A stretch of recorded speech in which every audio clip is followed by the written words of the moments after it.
안녕하세요.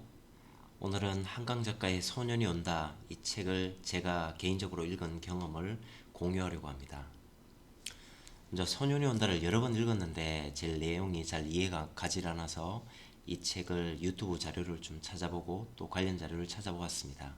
그리고 좀 부족하나마 제가 나름으로 한번 정리를 해서 설명드리려고 합니다. 먼저 소년이 온다 제가 내용을 잘 몰랐던 부분은 광주 민주화 운동을 이해하지 못했고 잘 알지 못해서 그렇게 이해를 못하는 부분이었습니다. 그래서 광주 민주화 운동에 대해서 책을 읽기 전에 먼저 알아보았습니다. 5.18 흔히 5.18이라고 알려져 있죠. 5월 18일 전북대학교에서 벌써 사망자가 발생을 합니다. 5월 18일 전북대학교 호남대학 총연합회 연락 책임자인 이세종 학생은 계엄군에 쫓겨서 옥상으로 몰리게 되죠. 옥상에서 추락하게 됩니다. 인근 병원에 이동근 교수는 단순 추락으로 그런 상처는 생길 수 없다. 폭행의 가능성을 제기했지만 무시되고 그냥 단순 죽음으로 처리가 되죠. 광주 민주화 운동의 시작과 끝을 한번 보겠습니다. 1979년 10월 26일 11.6 사태로 알려져 있죠. 김재규가 박정희를 총으로 쏩니다. 그리고 12.12 군사반란, 5.17 민주화운동의 시작, 비상계엄령이 전국적으로 확대가 되죠. 그리고 5월 20일 민주화운동이 격화되고 계엄군들의 또 압박은 더욱더 심해지죠. 19일, 21일 시간이 지나서 무작위로 발포하는 5월 27일까지 이르게 됩니다. 5월 21일에는 무차별 발포를 시작하는 날이었습니다. 이때가 부처님 오신 날이었습니다. 그 당시 광주 인구가 75만이었고 시위 군중이 6만 명이었다고 합니다. 한번 일정을 한번 보면 79년 10월 26일 박정희 대통령 유고가 일어나죠. 그리고 전두환의 군사반란이 일어납니다. 전국에서 들불처럼 민주화운동이 일어나고 특히 광주 전남대학교에서는 그 민주화운동을 걷잡을 수 없이 일어나게 됩니다. 그러나 계엄군들은 보시는 사진처럼 학생들을 발가벗기고 팬티바람으로 차에 태웁니다. 이에 분노한 학생들은 민주화운동이 수그러들기는커녕 300명에서 800명 점점 시위가 과격해지죠.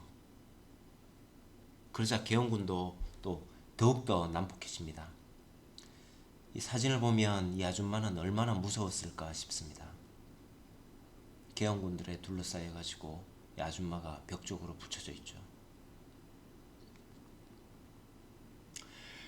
5월 18일에 원래 실질적으로 이제 우리에게 알려진 묘역 번호 1-1에 묻혀 있는 김경철 선생님이 사망을 하게 됩니다. 5월 18일은 김경철 선생님 딸 100일 잔치였다고 합니다. 가족 모임을 끝내고 이제 원래 귀가 잘 안 들리는 그 구두 닦기로 해가지고 이제 생계를 이어가고 있었는데 그날도 100일 잔치를 마치고 또 구두 닦기를 하러 나갔습니다. 같이 간 일행들은 계엄군들 모습을 보고 도망을 쳤는데 어릴 때부터 내막염을 앓고 청각을 잘 소리가 들리지 않는 경철 씨는 그 소리를 잘 못 들은 거죠. 그래서 잘 들리지 않는다 이런 부분을 의사표시했는데 오히려 벙어리 흉내낸다고 심하게 구타를 당하게 됩니다. 5월 18일에 구타당하고 결국은 5월 19일에 사망 선고가 내려지는 거죠. 5월 19일에 이 소식이 전해지고 시민군은 격해지게 됩니다. 버스를 동원하고 또 덩달아 계엄군들은 그전에도 포악했는데 점점 더 또 포악하게 진압을 하기 시작합니다. 이때 언론의 한 구절을 보겠습니다. 전남매일신문 사장의 기사입니다. 우리는 보았다. 사람이 개 끌리듯 끌려가 죽어가는 것을 두 눈으로 똑똑히 보았다. 그러나 신문에는 단 한 줄도 실지 못했다. 이에 우리는 부끄러워 붓을 놓는다. 아마 언론이 잘 알리지 못하는 상황이었던 것 같습니다.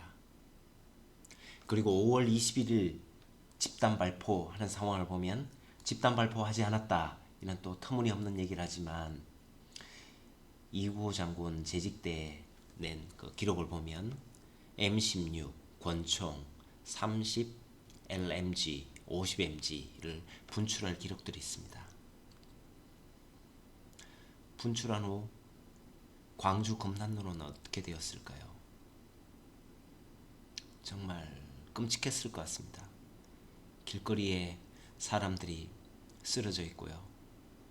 군인들은 온통 다 장악해서 눈에 띄는 대로 곤봉과 무차별 폭력을 가하고 있었을 겁니다. 임시분향소에는 관을 다 놓을 자리도 없었다고 합니다. 보시는 사진처럼 관에는 태극기를 둘러서 임시분향소를 만들고 유족들은 애국가를 불렀던 거죠. 근처의 간이병원에는 피투성이 환자들이 몰려들어서 환자 볼 겨를도 없었던 상황인 것 같습니다. 그래서 시민군들은 21일 오후에 분노해서 인근 무기고를 습격합니다. 그래서 무기를 탈취해서 계엄군에게 저항하게 되죠. 깜짝 놀란 계엄군은 일시적으로 오후 5시경에 퇴각하게 되는 거죠. 이때부터 광주는 자치 공동체 활동을 하게 됩니다. 양동시장에는 이제 주먹밥을 만들어 가지고 시민군들에게 또 나눠주고 있었고요. 총 5차례에 걸쳐서 전남도청 분수대에 모여서 골기대회를 했습니다. 이 사이에 계엄군과 시민군은 협상을 했습니다. 5월 26일까지 협상이 이어졌죠. 그러나 협상이 잘 될 리가 없습니다. 전두환은 공수부대 길을 죽이지 마시오 하면서 실질적으로는 5월 23일부터 작전을 하기로 마음먹었던 겁니다. 상무 충정작전, 공수부대 특공대가 광주 시내 주요 건물에 침투해서 무력 진압을 하는 겁니다. 폭도, 난동자, 단순 가담자로 분류해서 무작위로 두드려 패고 폭력을 가했던 겁니다.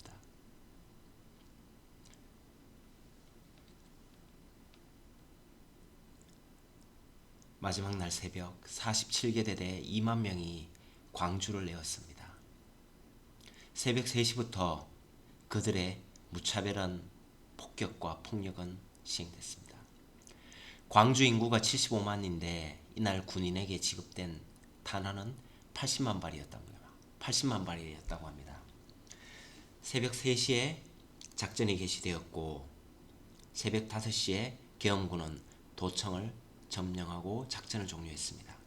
약 2시간 동안 정리가 됐으니까 실질적인 저항이라기보다는 무차별 폭격에 가까웠을 것 같습니다. 그러고 난 다음에 6시에 계엄군들은 시민에게 선무방송을 했고 8시 50분 지금 기준으로 보면 9시 일과가 되기 전에 모든 일들이 끝났습니다. 슬픈 일들이 처참한 일들이 5월 27일에 일어났던 거죠. 전남대학교 교도소 쪽으로는 31사단, 24단, 좌측으로는 24단, 60연대, 우측으로는 11공수, 아래쪽으로는 7공수여단, 또 우측으로는 24단이 에어서서 광주를 몰고 새벽부터 공격을 했던 겁니다. 전날 탱커들이 집결을 했고 군인들이 집결을 했고요. 그 결과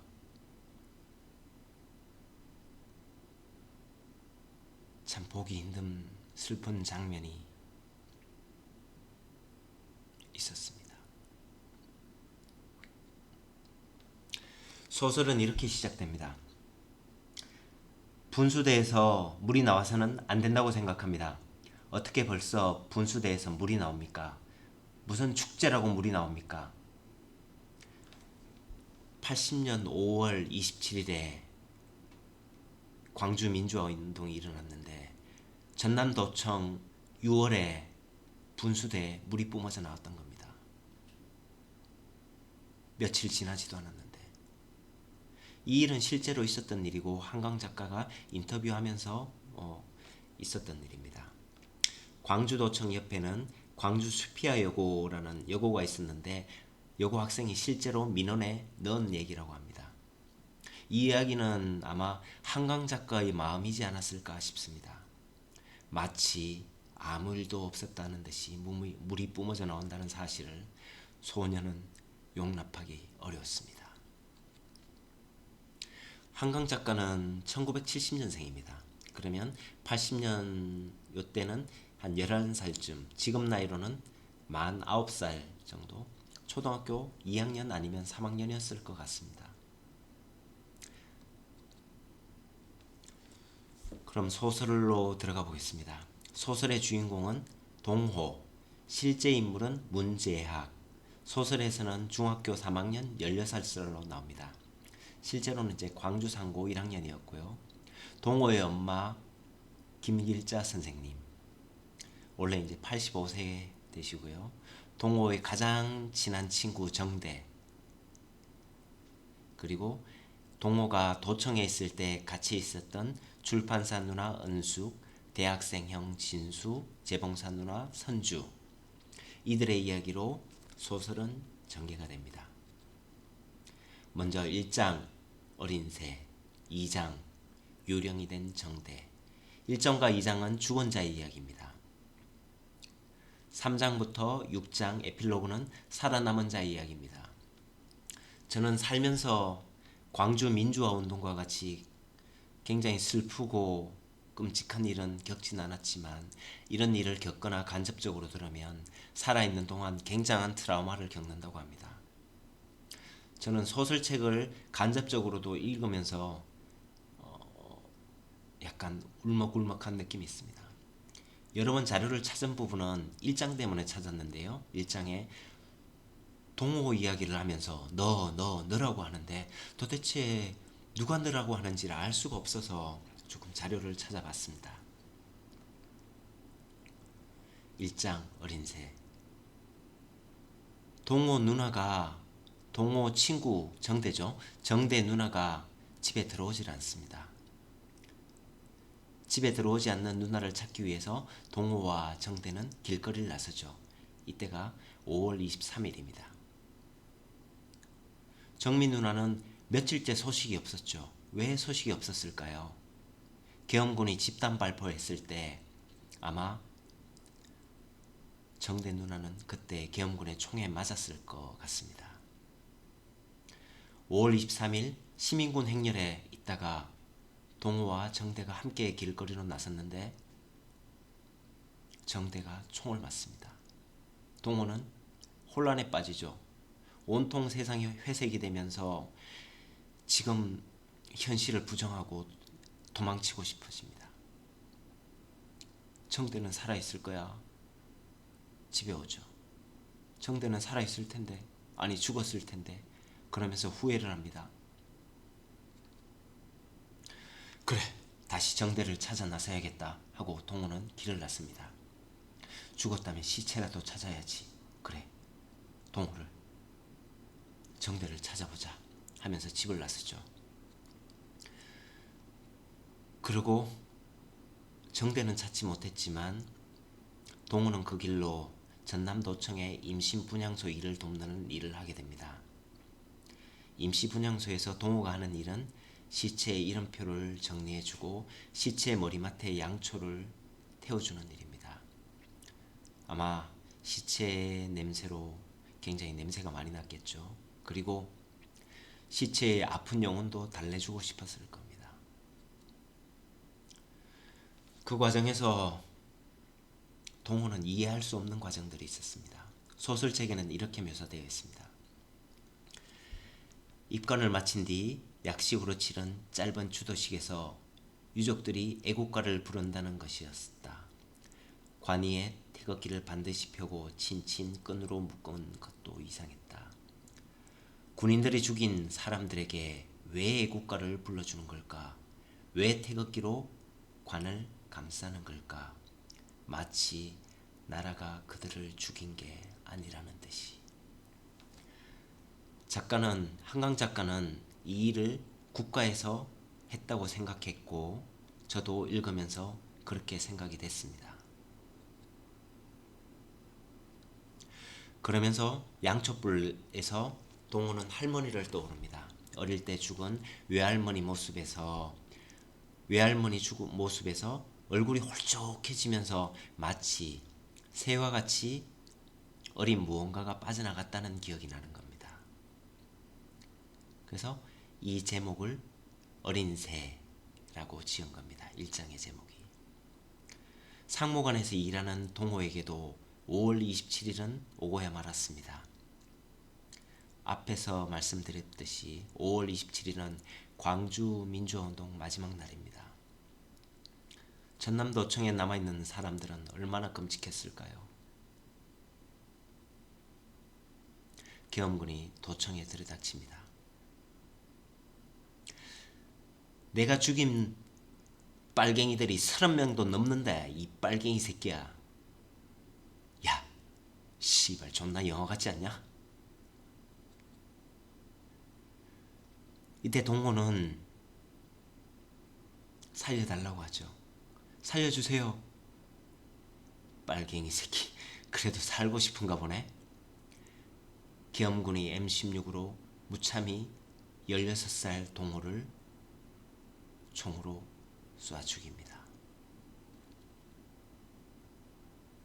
1장에 너라고 하는 주체는 누구였는가 하면 먼저 죽은 영혼이 정대의 영혼이 동호를 찾아와 이야기하는 거였습니다. 정대가 동호의 이야기를 하는 거죠. 동호의 마음을 느끼면서. 그럼 2장은 누굴까요? 검은 숨. 며칠 일찍 죽은 정대의 이야기입니다. 청소차에 실려가는 정대의 영혼이 혼란스러워하는 이야기입니다. 썩어가는 내 옆구리를 생각해. 거기에 관통한 총알을 생각해. 그걸 당긴 따뜻한 손가락을 생각해. 쏘라고 명령한 사람들의 눈을 생각해. 의식이 서서히 사라져가는 정대입니다. 트럭에 실려서 청소차에 실려서 숲속으로 운반됩니다. 유령이 되면서 생각하는 거죠.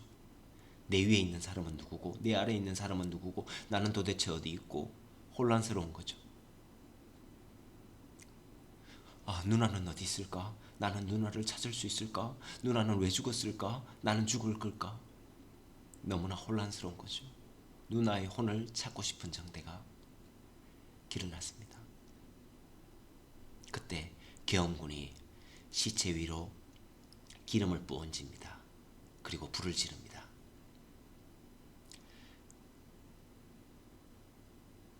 기름에 활활 타는 시체가 피식 하면서 살이 타들어가는 소리가 납니다. 피식 피식. 이 소리를 작가는 영혼이 숨을 쉬는 소리, 검은 숨이라고 했습니다. 자신의 몸이 타자 비로소 자유로움이 느껴지고 정대의 영혼은 일장에 있는 동호를 찾아가는 거죠. 한강 작가는 2장을 쓸 때 한 장 쓰고 또 눈물 짓고 한 장 쓰고 또 눈물 짓고 굉장히 힘겹게 썼다고 합니다. 동호를 찾아가는 정대의 영혼의 이야기입니다. 너에게 가자. 그러자 모든 게 분명해졌어.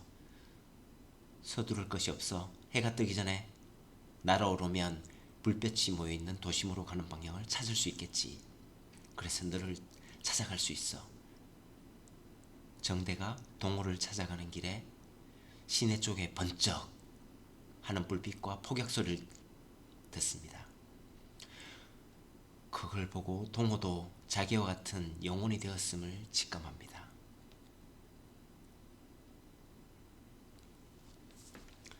동호도 정대도 모두 다 유령이 됐고 어린 영혼이 되었습니다.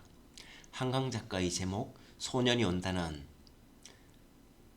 어린 영혼이 된 동호와 정대가 우리를 지켜보는 모습이 아닐까, 거기에서 소년이 온다의 제목을 지은 걸로 추정이 됩니다. 7개의 뺨. 이때부터는 살아남은 자의 트라우마입니다.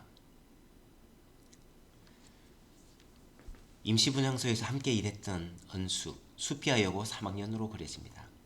출판사에서 일했습니다. 이때 출판사에서 같이 일한 번역한 사람이 수배자라는 이유로 은숙은 심한 고문을 당합니다. 그리고 뺨을 맞죠. 뺨을 맞으면서 입술을 달싹거립니다. 그 고통을 잊어버리고 싶어서 뺨 7대 대신에 7개의 뺨으로 바꿔서 생각을 해봅니다. 희곡 작가의 책은 첫 번째 책은 검열을 당하면서 찢어지고 두 번째 책은 검은 잉크로 직직 칠해지고 거의 백지에 가까운 시나리오가 됩니다. 그러고도 이 시나리오가 연극이 되었을까요? 네, 연극이 되었습니다. 배우들은 백지에 가까운 이 시나리오를 입모양만으로 무언에 가까운 연극을 합니다.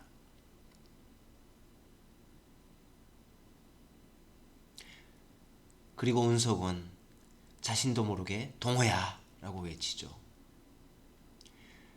내가 죽은 지 장례식을 치르지 못해 내 삶이 장례식이 되었다.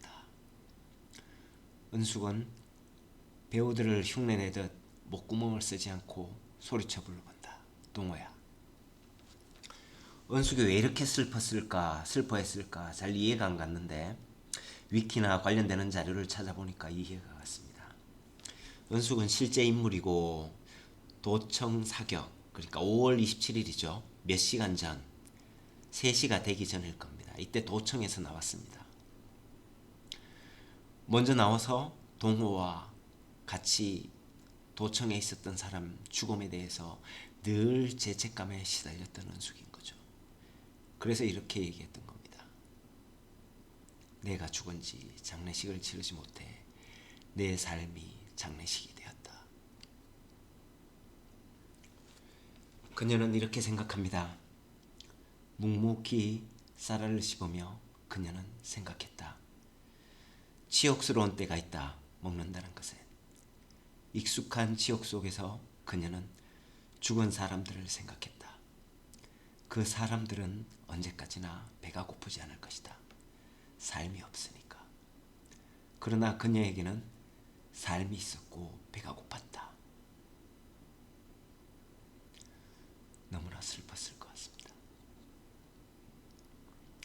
그러면서도 은숙은 이 슬픔을 잊으려고 뺨 한 대, 한 개의 뺨으로 하루하루를 잊으려고 노력을 합니다. 일주일이면 잊을 것이다. 그래서 끝내 저 멀리 우주 밖으로 떠나보려는 의미를 부여합니다. 그 다음 장은 새와 피. 새는 뭘고 피는 뭘까요? 새는 계엄군이고 피는 광주 민주화운동입니다. 이때 사장은 같이 있었던 진수의 이야기입니다. 진수의 이야기를 교도소에서 같이 복역한 대학생의 시선으로 풀어내는 이야기입니다. 김진수와 함께 감옥에 가게 된 대학생은 밥을 같이 먹는 짝이 된다. 진수는 총기를 소유했다는 이유로 유난히 심한 고문을 당합니다. 7년형을 선고받고 증거 부족으로 석방되지만 그 후에도 심한 트라우마를 겪습니다. 결국 자살로 생을 마감합니다. 진수는 초등학생 교사가 되고 싶었습니다. 아이를 좋아했겠죠. 이 작가는 이렇게 표현했습니다. 얼굴이 희고 눈썹이 짙은 진수, 여성스럽고 외모가 아주 곱상한 김진수로 그렸습니다. 모나미 검정 볼펜 하나, 둘, 셋, 넷, 다섯, 여섯, 일곱 글자가 얼마나 잔인한 내용일까요?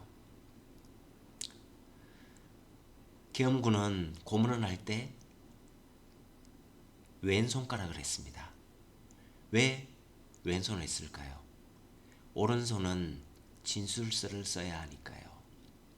모나미 검정 볼펜으로 왼손가락을 짓이깁니다. 하얀 뼈가 드러나면 소독을 하고, 소독을 하면 진수는 다행이다 싶었답니다. 아, 이제 고문이 끝났구나. 더 이상 고문을 하지 않겠구나 하는데 또 소독하고 또 아픈 왼손을 고문합니다. 물고문, 전기고문, 그리고 식사고문도 합니다. 며칠을 굶기고 식사 단짝이 된 사람에게 밥 한 술, 김치 한 쪽을 줍니다. 그러면 식사 모습은 어땠을까요? 서로 밥 한 술이라도 먹으려고, 김치 한 쪽이라도 먹으려고 싸우지 않았을까요? 그러면 계엄군이 그러는 겁니다. 이 개돼지 새끼들이 무슨 민주화야? 밥이나 처먹을 줄 아는 새끼들이. 끔찍합니다. 우리 몸속에 있는 그 여름의 조사실, 잊어버리고 싶은 기억, 그러나 진수는 잊혀지지 않는 기억입니다. 생각하고 또 생각했습니다. 이해하고 싶었기 때문입니다. 어떻게든 내가 겪은 일들을 이해해야 했기 때문입니다. 묽은 진물과 진득한 고름, 냄새나는 침, 피, 눈물과 콧물, 속옷에 지린 오줌과 똥, 그것들이 내가 가진 전부였습니다. 아니, 그것들 자체가 바로 나였습니다. 그것들 속에서 썩어가는 살덩어리가 나였습니다. 지금도 나는 여름을 견디지 못합니다. 벌레 같은 땀이 스물스물 가슴팍과 등으로 흘러내리면 내가 살덩어리였던 순간들의 기억들이 고스란히 돌아와 있는 걸 느끼며 깊은 숨을 쉽니다. 이를 악물고 더 깊은 숨을 쉽니다. 각진 강목이 어깨 축지와 등허리 사이로 비집고 들어와 자신의 곧은 물성대로 활짝 펴지며 내 몸을 비틀 때 제발 그만, 잘못했습니다. 헐떡이는 1초와 1초 사이 손톱과 발톱 속으로 그들이 송곳을 꽂아 넣을 때 숨 들이쉬고 뱉고 제발 그만, 잘못했습니다. 신음 1초와 1초 사이 다시 비명, 몸이 사라져 주기를. 지금 제발, 지금 내 몸이 지워지기를. 그리고 진수도 서서히 위험한 사람이 되는 거죠. 어떤 기억은 아물지 않습니다. 시간이 흘러 기억이 흐릿해지는 게 아니라 오히려 그 기억만 남기고 다른 모든 것이 서서히 마모됩니다. 색 전구가 하나씩 나가듯 세계가 어두워집니다. 나 역시 안전한 사람이 아니란 걸 알고 있습니다. 진수는 어떻게 되었을까요? 결국 자살합니다.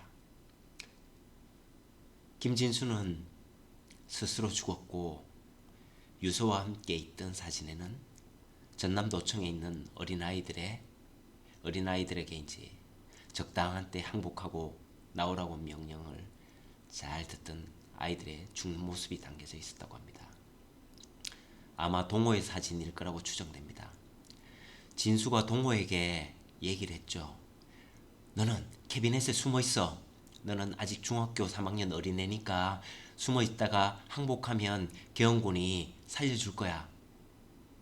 했는데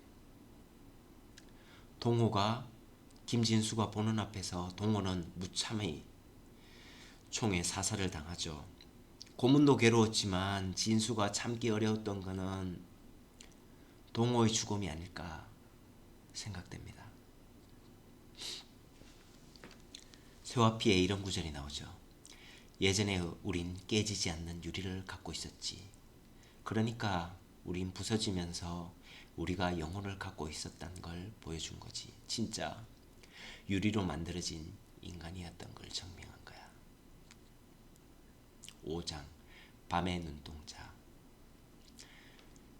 이때 상무관에서 같이 시신을 수습한 선주의 이야기입니다. 선주의 이야기를 2000년대 윤이라는 사람으로부터 윤의 시선에서 이야기를 푸는 거죠. 윤은 5월의 광주 민주화운동을 논문으로 쓰고자 하고 선주에게 있었던 이야기를 풀어달라고 합니다.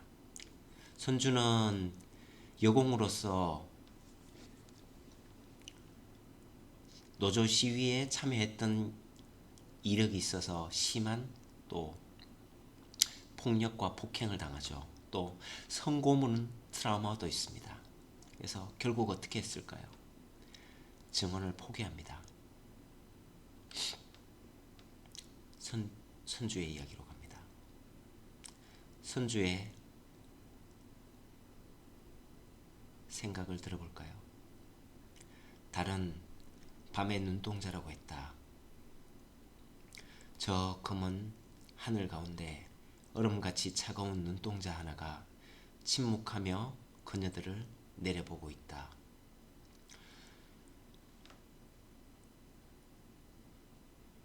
밤이 캄캄하고 달이 무섭다고 했다니까 잘 와닿진 않는데 앞에 4장까지 읽으면서 충분히 그럴 수 있겠다는 생각이 듭니다.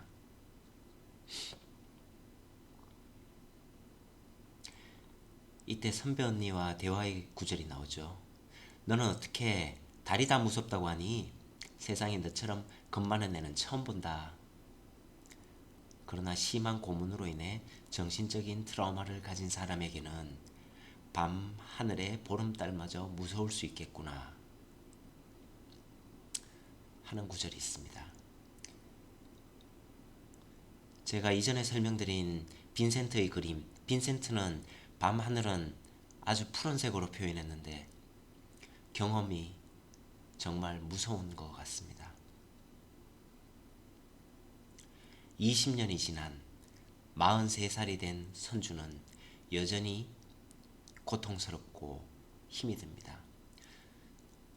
젊은 날부터 블랙리스트에 올랐고 광주 민주화운동을 겪은 후로는 트라우마에 시달렸어요.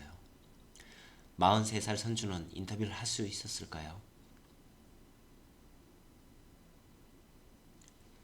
윤과의 인터뷰. 나는 얘기할 수 없다.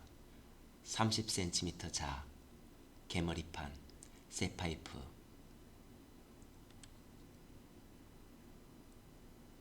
기억해달라고 윤이 말했다. 직면하고 증언해달라고 말했다. 그러나 그것이 어떻게 가능하는가?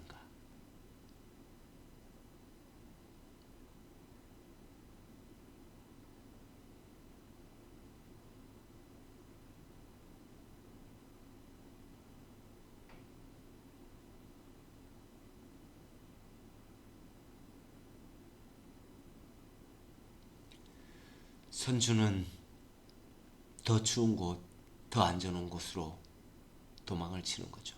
오직 살기 위해서. 그 여름 이전으로 돌아갈 길은 완전히 끊어져 있는 거죠. 광주 민주화운동을 겪은 사람들의 50% 이상은 트라우마에 시달린다고 합니다. 특히 심한 고문을 받은 사람은 70% 이상이 외상 후 스트레스 장애인 PTSD를 겪는다고 합니다. 동호의 작은 형이 심한 PTSD 장애를 겪는 거죠. 대인기피, 공포, 알코올 중독 이런 경우 겪는 거죠. 화장실에서 뒤에서 발자국 소리만 들려도 소변을 잘 못 본다고 합니다. 그 공포감이 얼마나 대단할까요? 마지막 6장 꽃핀 쪽으로. 이 부분은 동호의 어머니 이야기입니다. 어머니는 누구보다 슬펐을 것 같습니다. 얘가 원래 이렇게 가벼웠나? 몸이 이렇게 희었나? 동호의 작은 형은 광주에 있었는데 광주에 있는 작은 형이랑 어머니랑 동호 시체, 안매장된 시체를 찾아가지고 동호 씨 죽음을 보면서 엄마가 하는 얘기입니다. 정대 남매 아버지, 정대 아버지 속은 또 어땠을까요? 정대도 못 찾고 정대 누나도 못 찾은 아버지 속도 새카맣게 타들어갔겠죠. 정대 아버지도 남매를 찾겠다고 동원의 집에 옵니다. 동원 엄마는 순간 정대 아버지, 정대 남매가 원망스러운 거죠. 이렇게 얘기합니다. 정대 남매를 이 집에 들이지 않았더라면 우리 동호가 정대랑 친하지도 않았을 거고 동호가 죽지도 않았을 텐데. 이렇게 생각하다가 이내 마음을 다시 잡아먹습니다. 아니지, 아니야. 이런 생각하면 죄를 받지, 죄를 받아. 정대 아버지는 나보다 더 괴로울 텐데. 그러면서 동호 엄마는 또 자신을 원망하죠. 마지막 26일 그때도 또 동호를 데리러 갑니다. 동호야, 집에 와라. 엄마 저녁 먹고 갈게. 그 말을 믿고 또 돌아서죠. 작은 형이랑 40분을 걸어서, 집에서 40분을 걸어서 도청까지 갔는데 또 동호는 안 오겠다고 하니 작은 형과 어머니는 오열하며 그날 밤에 집으로 왔고 새벽까지 잠을 못 잔 거죠. 새벽녘에 총소리와 포탄 소리가 들린 거죠. 얼마나 데려오지 못한 자신이 원망스러웠을까요? 동호의 엄마 말투로 6장이 기술됩니다. 그저 겨울이 지나간 게 봄이 오더만. 봄이 오면 늘 그랬듯이 나는 다시 미치고 여름이면 지쳐서 시름시름 앓다가 가을에 겨우 숨만 쉬었다. 그러다 겨울에는 삭신이 얼었다. 아무리 무더운 여름이 다시 와도 땀이 안 나도록 뼛속까지 심장까지 차가워졌다.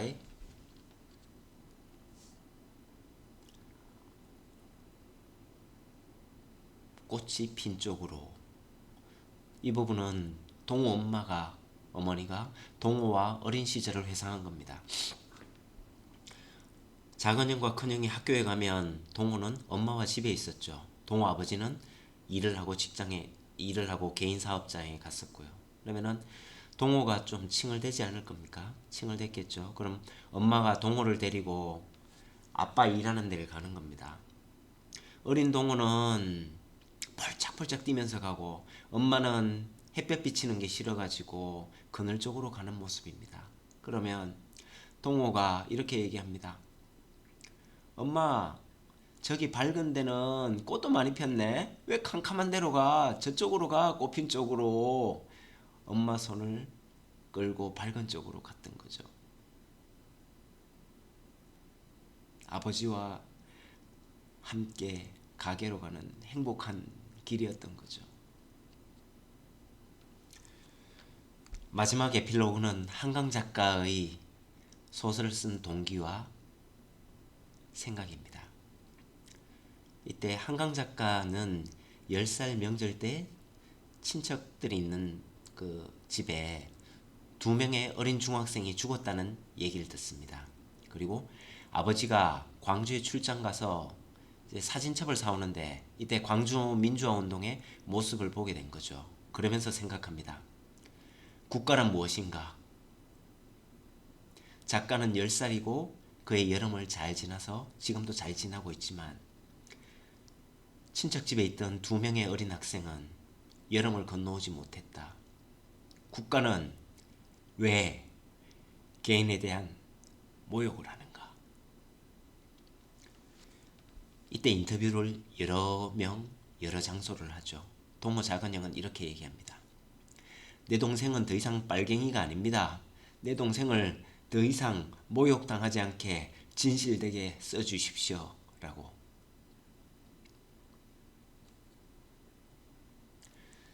그리고 한강 작가 이야기는 이렇게 끝납니다. 광주는 아직 끝나지 않았다. 2014년, 2025년 11년이 지났습니다. 끝나지 않았다는 말이 와닿질 않았습니다.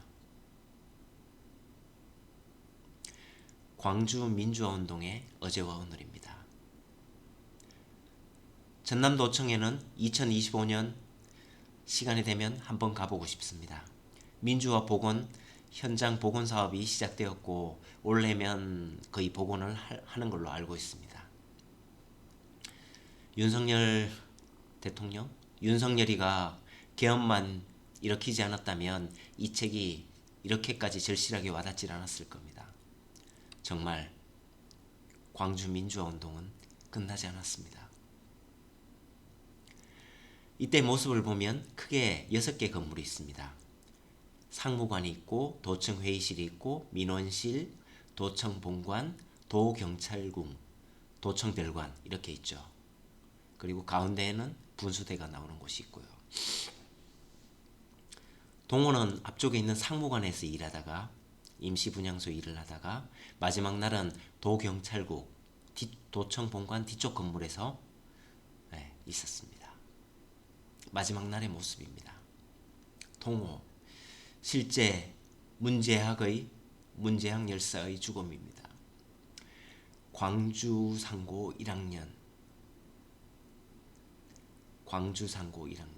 안종필, 문재학 도경찰국 2층 복도에서 발견이 됐죠.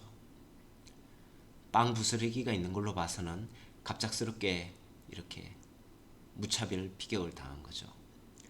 이때 시간이 오전 7시 30분입니다.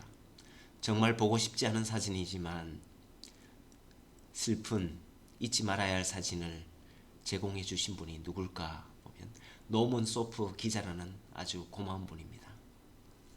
잊지 말아야겠습니다. 동호의 시신을 옮기는 군인들 모습입니다. 노먼 소프는 이렇게 얘기했습니다. 5.18 민주화운동은 대한민국의 민주화를 향한 길고 긴 투쟁의 일부분입니다. 앞 세대가 자유선거를 확립하고 민주주의를 꽃피우려고 얼마나 많은 어려움을 겪었는지 지금 젊은 세대는 배우고 진심으로 감사하길 바랍니다. 여기서 헷갈릴 수 있는데 영화 택시 운전사 그 기자 아닙니다. 그 기자는 위르겐 힌츠페처입니다. 한편 동호 아버지 문건양 선생님의 책을 읽은 모습입니다. 책을 읽었을 때의 연세도 70세가 훨씬 넘었는데 70 먹은 노인이 한 줄 한 줄 그은 겁니다. 여기가 동호를 찾는 모습이다 하고 책을 읽다가 또 눈물이 난 것 같습니다.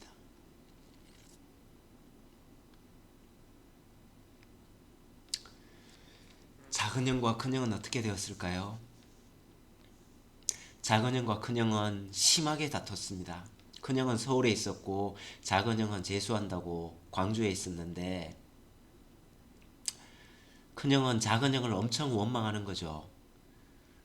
전남도청에서 데려왔으면 동호를 살렸을 텐데 네가 못 데려와서 그런 거 아니냐. 작은 형은 형은 서울에서 알지도 못하면서 왜 그렇게 얘기하느냐 이러면서 두 형은 서로 말도 안 하고 지내는 사이가 되었다고 합니다. 특히 광주에 있는 작은 형은 PTSD 심한 정신적 외상 장애를 입고 있는 거죠.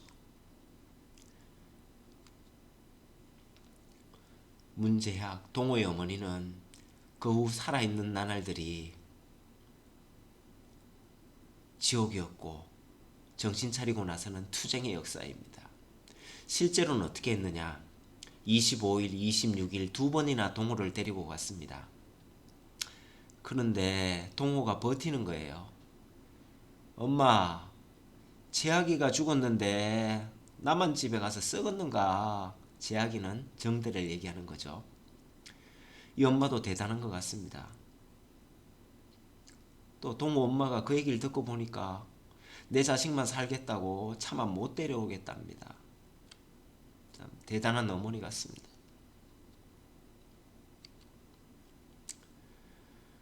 그러고 난 다음에 계엄군 발포 소식이 있었고 이제 엄마는 생각하는 거죠. 아이고, 이제 도청에 있는 사람들 다 죽었겠네. 우리 애도 거기 있는데.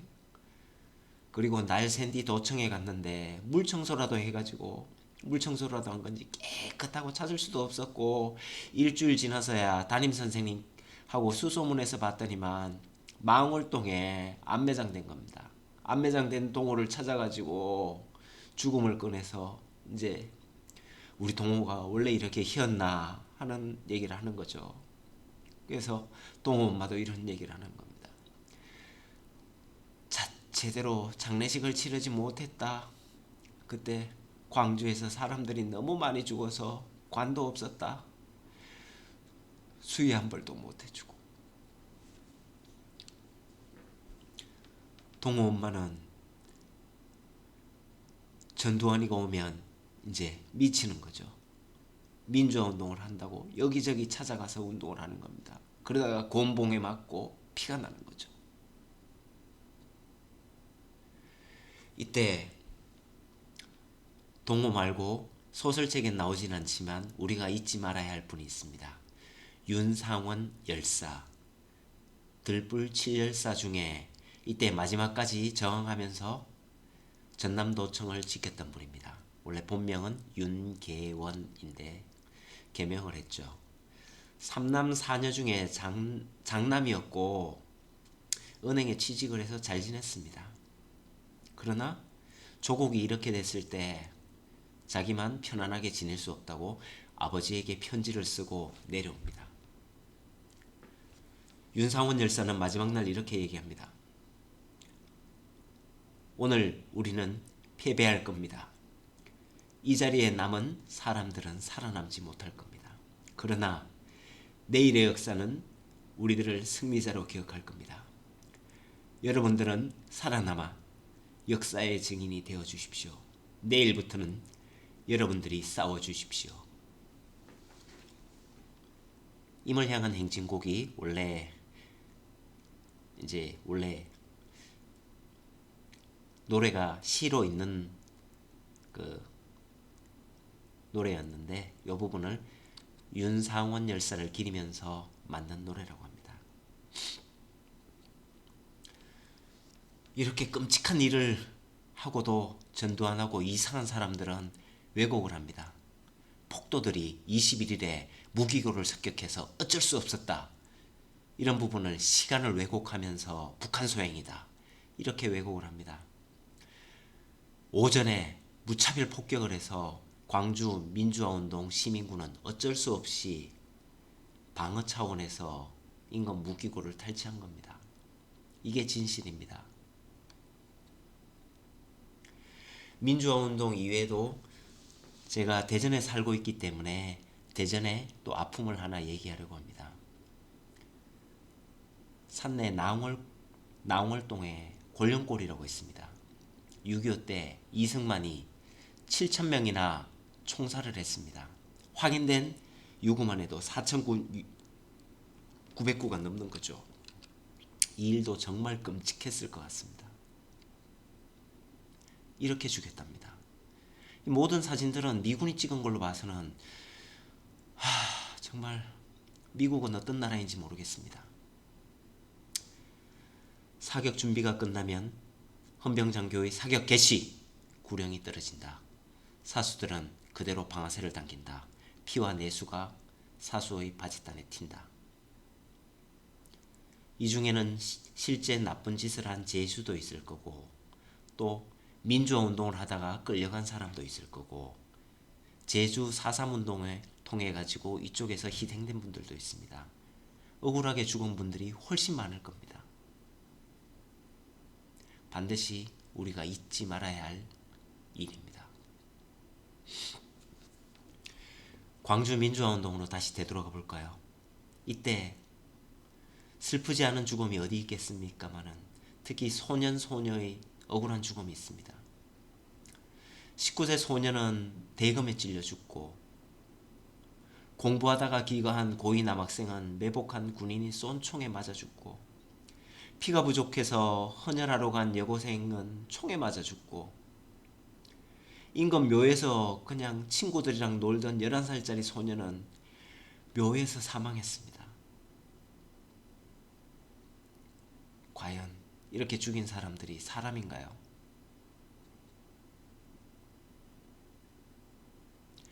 김경환 19살, 17살, 18살,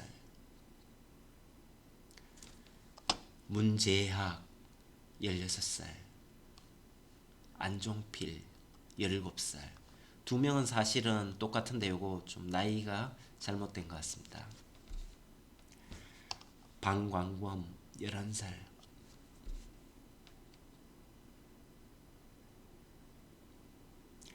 제가 알지도 못하지만 지금 보는 이 순간은 기억하고 다시 되새기겠습니다.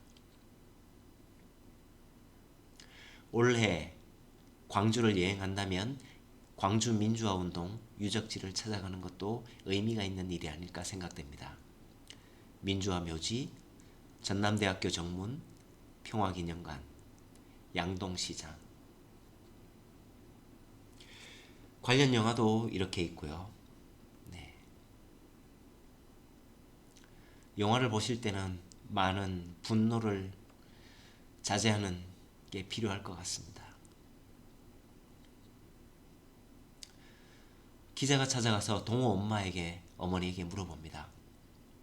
동호 어머니, 이 재학이가 살아있다면 재학이에게 어떤 얘기를 하고 싶어요?